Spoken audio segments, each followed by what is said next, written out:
All right, so let's start this broadcast with a big story that we are tracking on WION at this hour.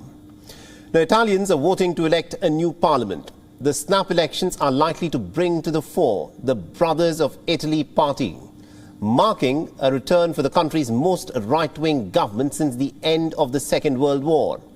And what this also means is that Italy will be having its first woman as the Prime Minister. Giorgia Meloni is the head of the Brothers of Italy party. The 45-year-old Giorgia Meloni formed the Brothers of Italy party back in the year 2012, 4 years after she had become Italy's youngest ever minister in the cabinet of Silvio Berlusconi back in 2008. The roots of the party can of course be traced back to the neo-fascist group, the Italian Socialist Movement. The movement was formed way back in 1946 by supporters of the late dictator Benito Mussolini. Now, in her 2021 book, I Am Giorgia, she has stressed that she does not see herself as a fascist, but she identifies, she says, with the heirs of Mussolini. She says that I've taken up the baton of a 70-year-long history. Moreover, the Brothers of Italy party's motto is also extremely controversial as well. The motto goes as God, Fatherland and Family. Now, the party has been firmly against immigration and also against LGBTQ rights. The Meloni's Brothers of Italy party was the only party in the opposition during the reign of the technocrat Mario Draghi's national unity government when it collapsed in the month of July earlier. And now, as Italy votes to elect its new parliament, many of Europe's leaders are watching this vote extremely closely. But unlike her right-wing allies, Meloni has no time for Russia's Vladimir Putin. She is pro-NATO and also pro-Ukraine, even though many right-wing loyalists are extremely lukewarm on Western sanctions. Now, besides tax cuts, her alliance wants to renegotiate Italy's massive EU COVID recovery plan and also have Italy's president elected by popular vote to change the constitution. She'll need a two-thirds majority in the parliament to, of course, bring about these changes in the constitution. And Meloni has said that she wants Italy's post-COVID plan to be revised and her alliance wants to renegotiate the plan with the EU. They've been talking of doing more to defend Italy's national interests. Now, the bloc had earlier agreed to send Italy an eye-watering 200 billion euros in terms of post-COVID recovery grants and loans. This, however, was conditional on reforms that were agreed by Draghi's outgoing unity government. Now, the winner of today's elections will also have to deal with Italy's energy crisis. Italy's energy regulator has said that the price of electricity for an average household has increased by about 94% in the first trimester of this year in comparison with 2021. Now, the price of gas has increased by about 131% in the same time period. Before Russia's invasion of Ukraine, Rome had depended on Moscow for nearly about 40% of its gas imports. Higher energy costs are part of the reason why Italy is facing an inflation of 9%.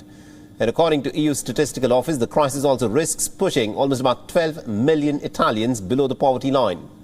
Now, the opponent to Meloni is Enrico Letta, Italy's former prime minister and also the head of the Democrat Party. 56-year-old Letta is no stranger to Italy's cutthroat politics. The centre-left leader's main goal is to stop the hard right taking power in Italy. And he wants investments in renewable energy and has also proposed an 8-point plan for education. Under the banner Knowledge is Power, the party even backs a $9 minimum wage scheme that will cover some 3 million workers and wants to make it easier for children of immigrants to obtain citizenship, combat LGBTQ discrimination, and he also intends to legalize gay marriages in Italy. Although the winning alliance will need a majority in both houses of the parliament, the Chamber of Deputies and Senate, under the new rules, the parliament has shrunk by a third.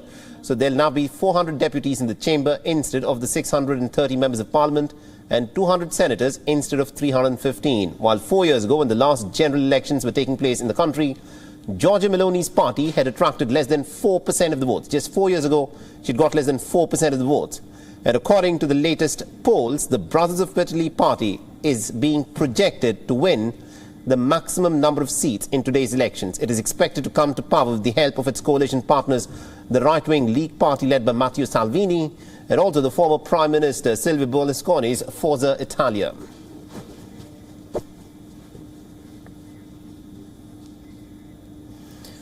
All right, now to give us more perspective in terms of why this election is so important for Italy and how it could in fact throw up the most far-right wing government in Italy, we're being joined by Professor Domenico Fracciola, who's joining us all the way from Rome. He's a professor of sociology.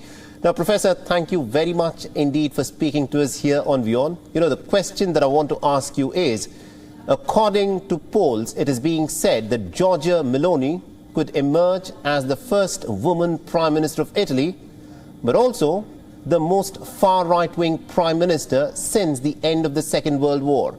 How are people in Italy looking at this election? Okay, good morning. First of all, thank you for your invitation.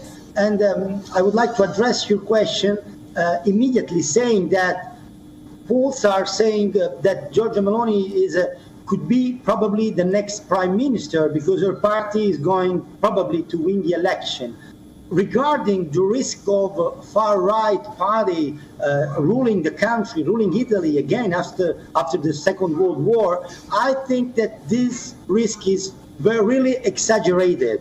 As has been mentioned during the reconstruction that you will giving, Giorgia Meloni during the electoral campaign has shown really an evolution of his political image and of her political message.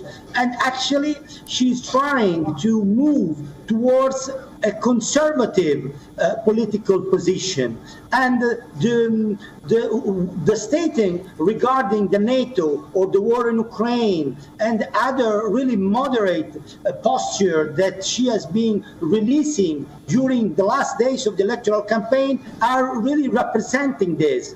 Moreover, at the general level, even if we don't think about the election, the circumstances of the exigence of the election, that in Italy we have a really big majority of moderate electors, moderate citizens that wouldn't like to vote for a far-right party, okay? Even staying at the general level, we have to consider that the populism or the so-called sovereignist group of parties in Europe as well as in other Western countries, Western democracies, are facing a need to change because their political message today is no more acceptable, and so they need to move in a more sustainable policy. Now Professor, I need to interrupt you there. Professor, you've made the point that it is true that Giorgia Meloni wants to dissociate the image that she has of being a far right-wing leader.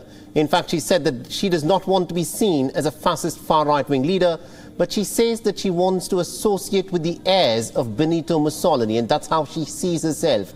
How is this going to be viewed by the people within Italy, where she says that she wants to be the heir of Benito Mussolini?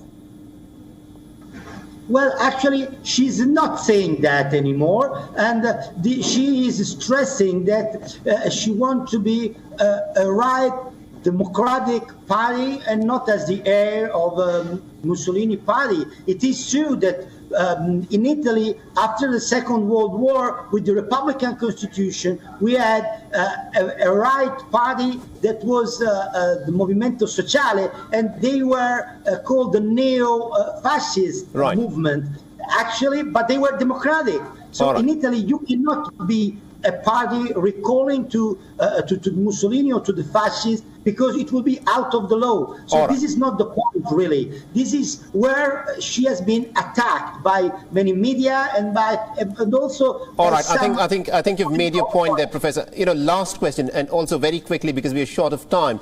The question that I want to ask you is, considering that there is this war that is going on in Ukraine and also the energy crisis that Europe appears to be plunging itself into, has Giorgia Meloni got a plan to pull Italy out of this energy crisis that we are staring at? Well, her message during the electoral campaign has been that she wants to continue, in a way, what has been the good and the very good policy that were established in the previous government. Though necessary. She will change something, but also the choice that she's being made in the new political parties, in the new political proponent, and they're probably a minister of economy that she will appoint if she will form the government, are going in that direction. So really someone that is very good appreciated in the European Union, in the Western democracies, and in the relationship between United States. All right, Professor, I think you've made your point there. It remains to be seen, as to how politics in Italy will, of course, change. The woman you're looking at the center of your screens is Giorgia Meloni, and she is, according to the pollsters, predicted to become the next Prime Minister of Italy. The polling will, of course, end and the counting of the votes will start, but we expect to see as to what the result, of course, is. Thank you very much indeed to Professor Domenico Fracciola for joining us all the way from Rome there. Thank you. Thank you to you. Thank you. Thank you very much. WION is now available in your country. Download the app now and get all the news on the move.